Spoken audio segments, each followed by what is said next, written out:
Assalamualaikum warahmatullahi wabarakatuh, teman-teman semua. Semoga semua dalam keadaan sehat ya. Hari ini kita akan coba masuk ya ke materi kita, yaitu terkait dengan PHP Framework. Pengenalan kode igniter ya, ini adalah sebuah pembelajaran lanjutan ya, yang mana sebelumnya kita sudah belajar terkait dengan OOP ya di modul kita yang sebelumnya, dan di modul yang ke-12 nih kita masuk ke pengenalan dan implementasi kode igniter. Nah, sebelum itu ya teman-teman harus pahami dulu ya bahwa kalau selama ini sebelumnya kita membangun suatu website itu dengan konsep web dasar yang menggunakan PHP ya, itu dari awal dari nol ya. Kemudian dari komunikasi antar antar file juga dilakukan secara statik ya. Maka sekarang ini kita sudah seharusnya pondasi kita untuk belajar PHP itu sudah baik dan kita mulai lanjut ke pengenalan terkait framework.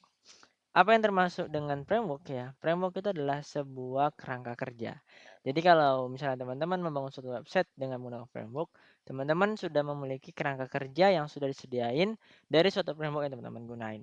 Dalam hal ini kita menggunakan kode igniter yang mana kode igniter adalah salah satu framework di PHP yang nanti kita akan langsung bisa ya contohin gimana cara penggunaannya yang di dalam itu sudah ada template-nya ya dan sudah ada kerangkanya, kita tinggal mengikuti alurnya dan disesuaikan dengan project yang akan kita bangun tentunya ya.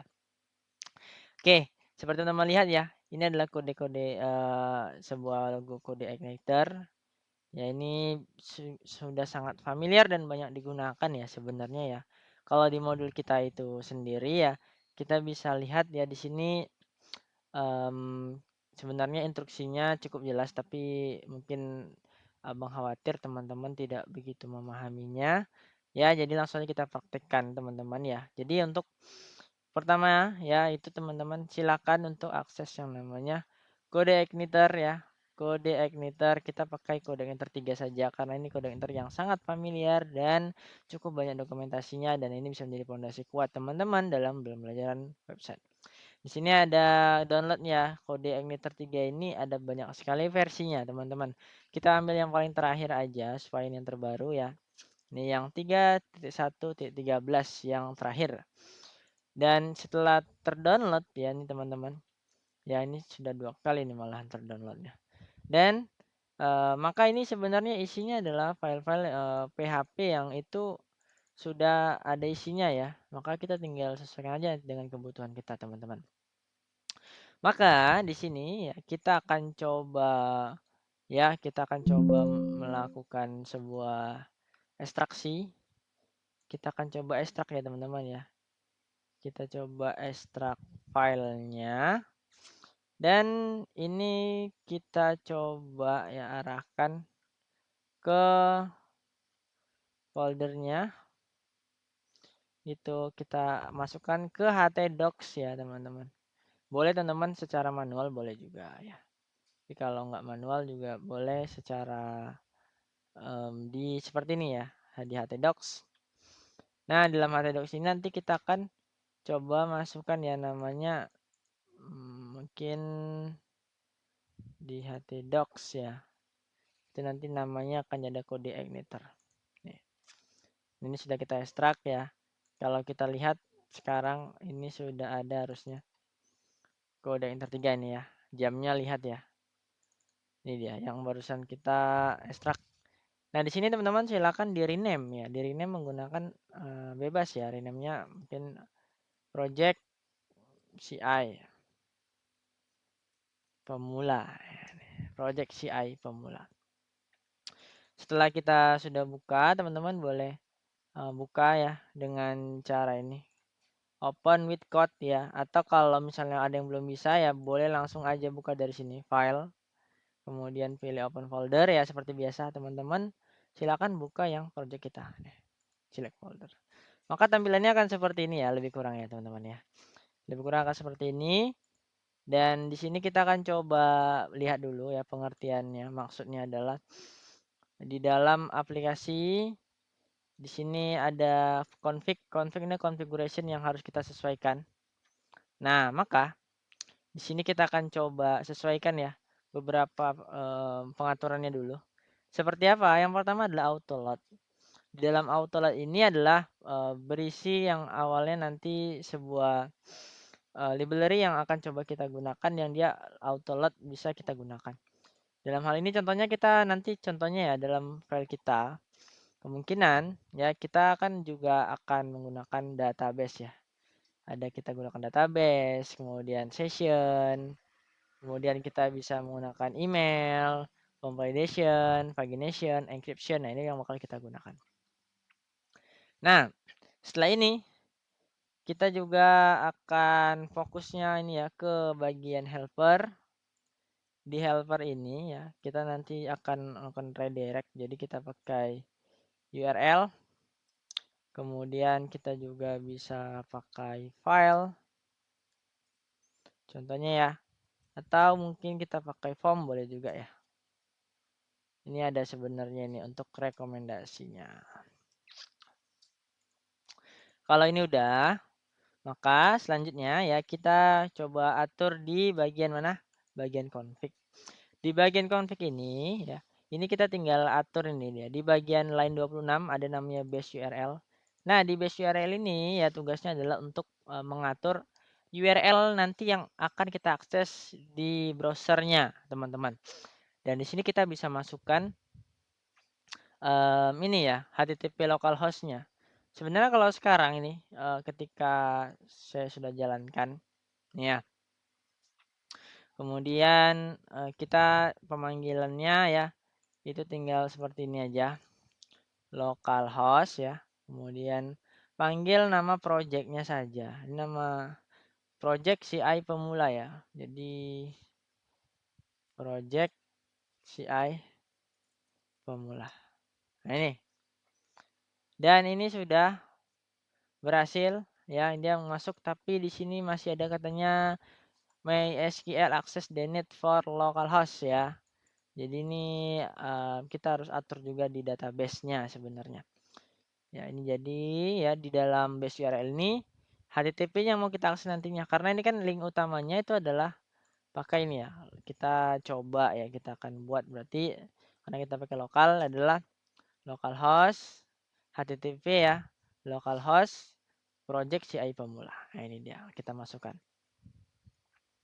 Kemudian setelah itu ya di bagian config index spec ini kita kosongkan aja ya, teman-teman. Ini coba kita kosongkan aja dulu supaya dia nggak ngebaca file index ini ya. Kita refresh harusnya masih sama ya, masih error karena di bagian database kita belum ubah di sini. Nah, ketika kita sampai di bagian database, maka di sini yang beberapa yang harus kita ubah adalah yang pertama nih hostname-nya memang tetap localhost. Ya, ini karena kita membuat project-nya secara lokal. Kemudian username-nya ini adalah username dari phpMyAdmin kita nih. Nah, username-nya ini kalau di phpMyAdmin teman-teman pakai localhost biasanya itu pasti root. Nah, ini dia default ya. Kemudian password-nya biasanya kosong. Dan database-nya di sini ya kita bisa buat database baru lah ya. Namanya apa ya, project nggak usah lah namanya saya buat di sini mahasiswa. Database yang namanya jangan, yang namanya ini dia PWDB ya, PWDB underscore nama masing-masing lah ya. Contoh ini Anwar ya, PWDB Anwar create. Nah, jadi di sini nanti kita akan masukkan PWDB underscore Anwar. Ya, ini udah ya harusnya ya. Sekarang kita coba refresh lagi nih halamannya. Nah, sekarang ini udah berhasil teman-teman. Welcome to Codeigniter. The pack are you look as being generate dynamic by Codeigniter. If you would like to edit this pack, you find the lookup at bagian welcome message. Jadi secara konsep. Nah, kita kalau sudah dikonfigurasi ini ya, kita fokusnya ke sini. Kita fokusnya ke tiga. Satu controller. Kemudian yang kedua itu ada namanya model. Yang ketiga ada namanya view. Nah, fokus ketiga ini aja. Sekarang kalau kita lihat, teman-teman bisa lihat di bagian root, maka controller yang pertama kali diakses itu ada welcome. Maka di sini sebenarnya ini tuh gini deh, slash welcome. Sorry ya, bukan ya. Ini dia akan akses rootnya ya. Default controllernya dibuatnya adalah sebagai welcome. Sebenarnya ini ketika ada index.php. Nah ini. Kemudian baru akses welcome. Nah ini dia. Dia akses yang pertama kali diaksesnya ini welcome. Maka di sini controller ini adalah sebagai penghubungnya. Maka kalau kita lihat di sini ini default ya teman-teman, ini define base ini tetap sama aja harusnya. Dan kita fokusnya ke bagian function-functionnya. Jadi ketika nanti dipanggil ya ini welcome ya, ketika dipanggil control welcome nih, welcome, dia akan otomatis menjalankan index dan nge-view welcome message. Jadi akan ada sebenarnya di sini view welcome message nih. Jadi sekarang yang teman-teman lihat ini adalah ini dia codingannya ya. Jadi kalau misalnya ini saya ganti di sini ya. Nih ya, saya ganti misalnya selamat datang di website pertama saya. Saya refresh. Nah, ini berarti benar file yang kita edit. Nah, atau ini mau saya ganti misalnya ya. Saya ganti website pertama saya menggunakan kode emitter contohnya ya. Kita refresh. Nah, ini. Jadi cara kerjanya seperti itu. Nah, nanti untuk model itu adalah untuk sebuah ini kita setter dan getter function untuk ngambil di database. Tapi lebih kurang kita fokusnya di dua ini aja ya. Controller dan view. Contohnya nih misalnya ya. Di welcome kita nggak mau jalankan yang welcome message. Maka di sini kita bisa ganti nih, contohnya saya akan ganti misalnya ini adalah file halaman utama ya. Maka di sini di dalam view-nya ya, kita mestinya tambahkan file baru new file yang namanya adalah halaman utama.php. Nah, ini dia. Maka kalau ini kita refresh kosong karena halaman utama kita masih kosong. Maka di sinilah kita buat HTML5 ya misalnya. Ini halaman mahasiswa contohnya. Maka di sini bisa dibuat tag H1. Selamat datang. Sorry.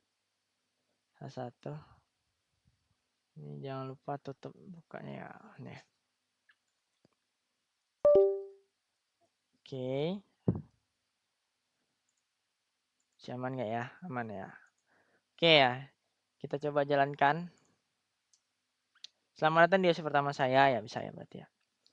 Nah, jadi yang controller ini ya dia akan mengarahkan di slot view halaman utama. Berarti nanti dia akan jalankan sebuah view untuk halaman utama. Jadi controller ini untuk ngatur dia arahnya kemana-mana aja gitu. Dan nanti kita coba contohkan untuk yang bagian database ya. Nah, coba kita lihat di ini lagi ya.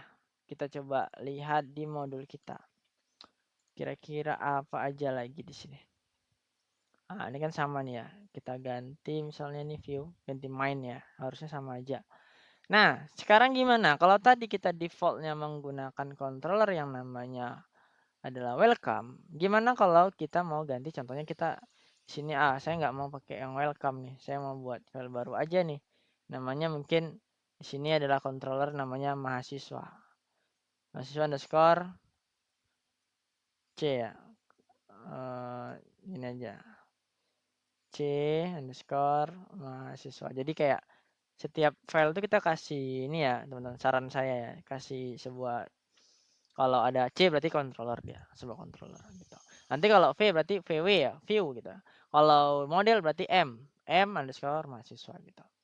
Nah, gimana cara supaya C ini bisa diakses ya? Sebenarnya kalau secara default ya kita tinggal gini aja, diganti aja nih welcome, kita mau akses dia jadi mahasiswa. Nah, ini. Fake not found. Kenapa? Karena sebenarnya controllernya itu udah ada ya. udah ada filenya, tapi di isinya kosong dan dia nggak ngarahkan ke view mana-mana. Maka di sini kita perlu nih, kita copy aja sebenarnya caranya ya. Kita copy kemudian kita paste dan ini mungkin indeksnya kita ganti ya. Indeksnya di sini karena halaman utama kita mau ganti halaman mahasiswa contohnya. Mahasiswa underscore halaman utama. Jadi kalau kita buat seperti ini mahasiswa slash halaman utama, berarti di dalam view ya itu akan ada sebuah folder namanya mahasiswa dan di dalam mahasiswa baru ada yang namanya file halaman underscore utama dot php. Ini teman-teman. Jadi kalau di sini di mahasiswa ini ya, di sini kan sekarang nih pack not found ya. Kalau di refresh kembali, ya kita refresh ya, masih pack not found ya. Coba kita lihat mahasiswa halaman utama. Berarti di view ada mahasiswa. Kemudian di sini mungkin kita coba rename ya. Oke, halaman utama. Nah, sekarang kita coba buka. Karena ini ya, C mahasiswa ini dia kan controllernya namanya ini ya, C underscore mahasiswa. Ini ya tadi ya, C underscore mahasiswa. Jadi ini huruf besar.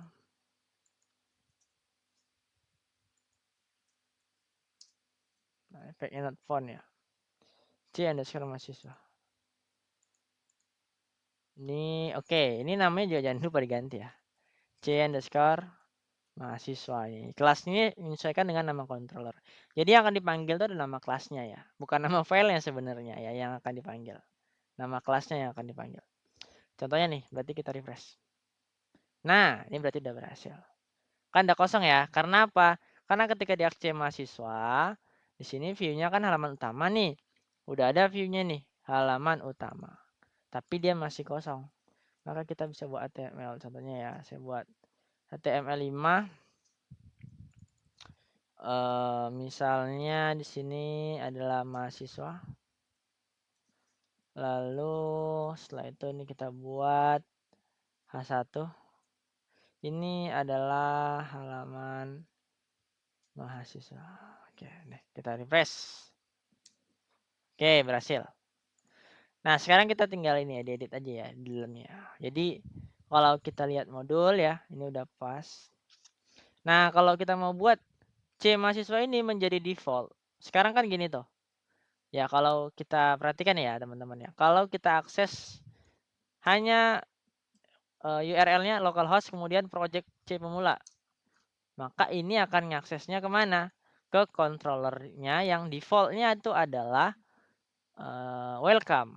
Controller kenapa? Karena di root ini yang menjadi defaultnya adalah welcome.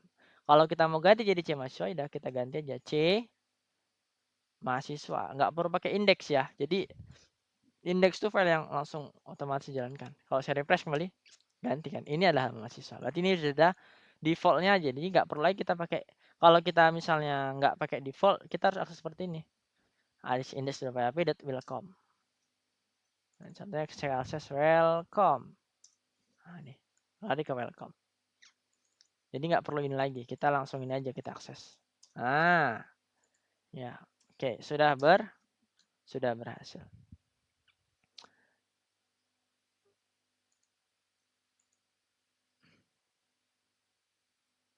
Oke, ya kita buka kembali modul kita.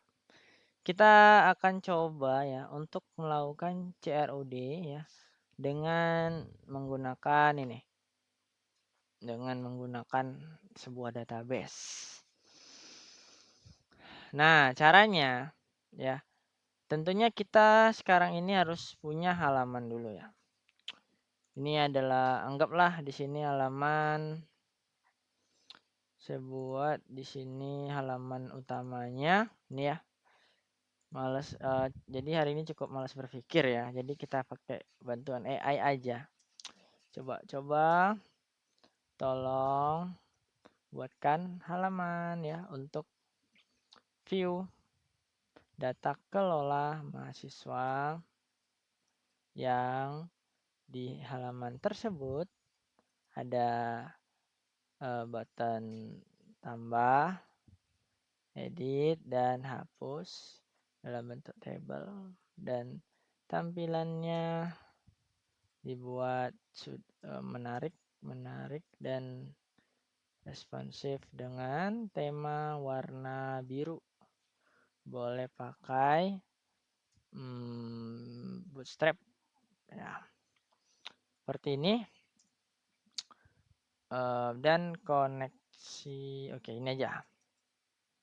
Kita coba dia mengenerate-nya ya, dikasih filenya. Ini sudah materi kita lewatin ya. Jadi kalau sekarang nih konsepnya kita pahami aja secara teorinya ya. Kalau untuk implementasi kita sudah ada AI yang bisa membantu kita. Kita refresh, oke ya. Ini ada error katanya ya. Expected token and halaman utama number 2 ya. Ini harusnya nggak ada nih. Oke, refresh. Oke, sudah jadi halamannya ya. Cukup oke lah ya. Lumayan mantap. Ini sekarang datanya itu masih dummy, teman-teman. Datanya masih dummy nih. Nih ya, si dummy. Nanti gimana caranya data ini kita ambil dari database. Nah, untuk itu kita perlu adanya model di sini. Kita buat aja satu model baru ya. Di sini saya coba name file. Namanya karena ini model berarti m_mahasiswa. Jadi ini adalah model mahasiswa gitu ya. Nah, untuk defaultnya ya, kita sebenarnya di sini ya, untuk panduannya kita bisa ambil hampir sama dengan yang ada di sebuah controller harusnya ya. Nih. Jadi ini sama sebenarnya. Hampir sama nih, kita coba copy ya. Walaupun nggak copy sebenarnya ya, kita coba lihat saja ya. Dari file yang sudah ada. Nah, ini hampir sama sebenarnya. Jadi akan ada extension public. Nah, kita coba pindah ke model. Nah, ini tutup, jangan lupa kita tutup ya. Ini kita ambilnya, kita ganti namanya berarti m underscore ya, mahasiswa. Nih, CI model untuk mahasiswa. Nah, kita buat di sini adalah public function get all mahasiswa this db get ya. Maka di sini teman-teman ya, kalau saya nggak salah ya, di sini tuh perlu kita inisialisasikan ya di dalam sebuah kelasnya. Di sini itu kita inisialisasikan berarti gini, public table name, atau gini deh, nggak usah table name ya, public table aja lah, table namanya kan mahasiswa ya, tabelnya mahasiswa, ID-nya adalah kita panggil mahasiswa dot ID mahasiswa. Nah, seperti ini kita inisialisasikan di atasnya. Jadi nanti kita akan coba di query db get mahasiswa. Kita ngambil dari table yang namanya adalah mahasiswa, atau di sini get table juga bisa di sini gini ya. Kita kasih table. Ini juga boleh sebenarnya. Jadi kalau ini kita buat aja mahasiswa ya di sini. Nah, jadi kalau untuk melihat hasilnya nanti kita ke controller dulu teman-teman di sini.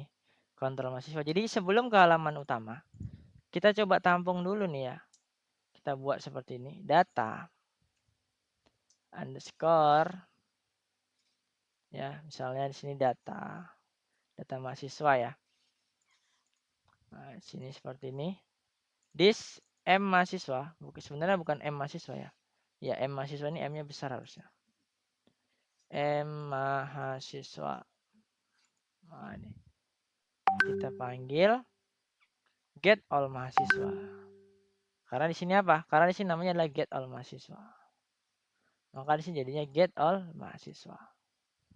Seperti itu. Ya, tapi ini ada error ya kayaknya. Cannot use temporary expression.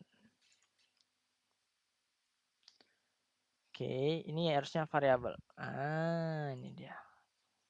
Ini juga, ini nggak apa sih ini, harusnya ini udah benar sih. Nanti dia akan jadi gini sih harusnya ya. Kita coba lihat ya di yang sudah ada. Dia harus di-load-kan, di slot model gitu ya. Maka di sini di atas nih, di dalam sebuah construct, maka harusnya ini kita copy aja public construct. Nah, di dalam ini ya. Ini dihapus saja dulu biar paham ya. Oke ini. Kita buat di sini variabel this load ya. Kemudian model. Ini berarti kita akan ngambil sebuah model ya dari sini yang namanya mahasiswa. Dan di sini bisa dialiaskan. Kalau teman-teman kasih koma, misalnya mahasiswa. Maka ini nanti sebenarnya kita manggilnya jadi mahasiswa. Gini. Ini. Jadi bukan ini pakai ini ya. Ya, pakai tanda petik ya. Nah, jadi yang kita panggil bukan model M mahasiswa tapi kita udah inisialkan dengan mahasiswa. Nih, get all mahasiswa. Nah, nanti di sini ya. Ini kalau kita mau cek datanya, cara gini. Vardam kita ambil data mahasiswa, kemudian kita buat yang namanya die. Nah, ini die. Tujuannya apa? Tujuannya agar kita mau coba nih, datanya ada nggak? Ya, kita coba ya. Saya tap. Nah, ini apa katanya? PWDB Anwar mahasiswa does not exist. Karena apa? Karena di dalam database kita untuk di PWDB Anwar ini belum ada tabelnya. Maka kita butuh namanya tabelnya berarti mahasiswa. Kita create ya teman-teman tabelnya. Namanya tadi ada ID mahasiswa. Kemudian dia auto increment ya. Buat aja ini 11 baru nama, alamat, ya email. Baru mungkin kalau mau tambahkan lagi ya, tambahkan aja name ya kalau mau tambah ya. Ini nama tipenya varchar, alamat tipenya varchar, email tipenya juga varchar ya, name juga varchar aja. Ini buat 225, emailnya 50 aja. Name-nya mungkin 20 aja ya. Seperti ini ya. Berarti ini kita coba create aja nih. Coba create. Ada benar ya? Baru ini kita refresh. Nah, nih. Jadi sekarang isi dari buat tabel mahasiswa itu adalah kosong karena data belum ada. Beda halnya kalau ini sudah ada datanya. Coba nih saya masukkan. Namanya adalah Anwar, alamatnya adalah Pekanbaru misalnya, emailnya adalah Anwar, graduate pcr.ac.id, name-nya adalah tak sekian ya. Go. Nih, kita refresh. Nah, udah ada nih. Berarti datanya sudah ada. Kita tambahin 2 lah ya datanya ya. Kita tambahin 2 ya datanya. Misalnya di sini adalah Jokowi. Ya, mohon maaf Pak Jokowi ya. Jokowi Presiden Indo.id. Salah. Ini balik ya. Ini berarti Solo. Name-nya Sepuh. Oke, kita masukin 2 data. Jadi sekarang proses kita debugging kita ini aman, udah benar. Kalau kita di sini kita refresh sekarang nampil nih ya. Jadi tadi gunanya ini Vardam itu adalah untuk menghentikan proses sementara. Yang kita Vardam adalah data mahasiswa. Berarti yang ini. Variabel ini kita Vardam. Apa sih hasilnya gitu. Kemudian kita matikan dia. Tuh, gitu caranya ya. Ini kita coba. Dan kita lempar ke view. View-nya adalah ke halaman utama. Kalau data ini mau kita lemparkan ke halaman utama, kita tinggal kasih koma. Koma, kemudian pasti aja panggil data. Jadi kita nggak perlu panggil namanya ya, tapi langsung aja $data karena nanti kita bisa aja mengambil lebih dari satu model atau lebih dari satu data yang mau kita ambil. Kalau dalam ini kan kita ambil cuma mahasiswa aja. Kita refresh, hasilnya nggak ada perubahan, tetap sama ya, tetap sama hasilnya. Hanya saja di halaman utama ini ya, yang awalnya ini kita buat dummy, kita mau ambilnya dari mana ya? Kita mau ambilnya dia dari database. Maka kita bisa pakai yang namanya for each. Jadi di sini kita buka tag PHP dulu. Nih ya, kita panggilkan for each ya.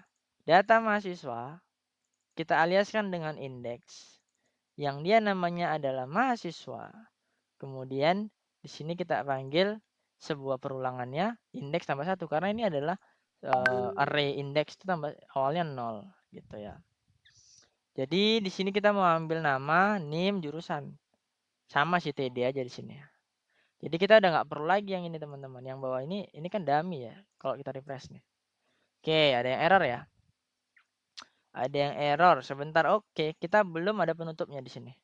Jadi kalau PHP for each itu ya, seingat saya itu harus ada penutupnya ini ya. PHP and for each. Nah, ini. Oke, udah berhasil. Ya. Ini sudah berhasil sebenarnya. Hanya saja kita baca lagi error. Jadi kalau ada error jangan panik ya. Katanya undefined array key name. NIM ya. Karena apa? Karena di sini namanya ada NIM, hurufnya besar ya. Jangan panik kalau ada error. Katanya NIM-nya besar, berarti di sini kita tinggal ganti aja jadi NIM. Refresh lagi halamannya.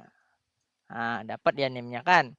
Baru undefined ke jurusan. Karena apa? Karena di sini nggak ada jurusan, tapi yang ada adalah alamat. Berarti ini kita ganti, ngikutin aja yang atasnya ya. Oke, ganti aja nih di alamat. Kemudian di sini kasih alamat. Selain alamat dia ada email ya, email. Kita ini aja copy paste saja. Ini juga copy paste email. Ini juga email. Ya, ini aksinya udah pas. Jadi sekarang oke, salah ya. Emailnya hurufnya kecil harusnya nih. Nah, ini karena apa? Karena di sini kan kecil ya email nih, email. Jadi kita refresh lagi. Oke, udah berhasil. Yang dua ini dapatnya sudah dari database. Yang dua ini ya ini kita dummy tadi di bawah nih. Nah, ini. Jadi ini udah nggak perlu lagi nih. Ini sudah tidak perlu. Hapus saja. Kita refresh. Sudah jadi. Nah, ini udah nampil ya. Ya. Jadi untuk sementara itu dulu kita sampai ini. Sampai nampil nanti kita coba akan edit, tambah, kemudian hapus. Ya, kalau kita lihat di modul sampai mana dia nih ya? Ini nampilin file mahasiswa 1.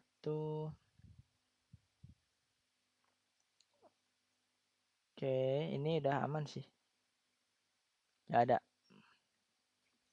Ya, ini udah aman harusnya. Udah selesai ya untuk di percobaannya sampai sini saja. Sampai sini saja. Ya, oke, itu aja teman-teman. Sekian ya untuk hari ini ya. Nanti kita akan sambung lagi.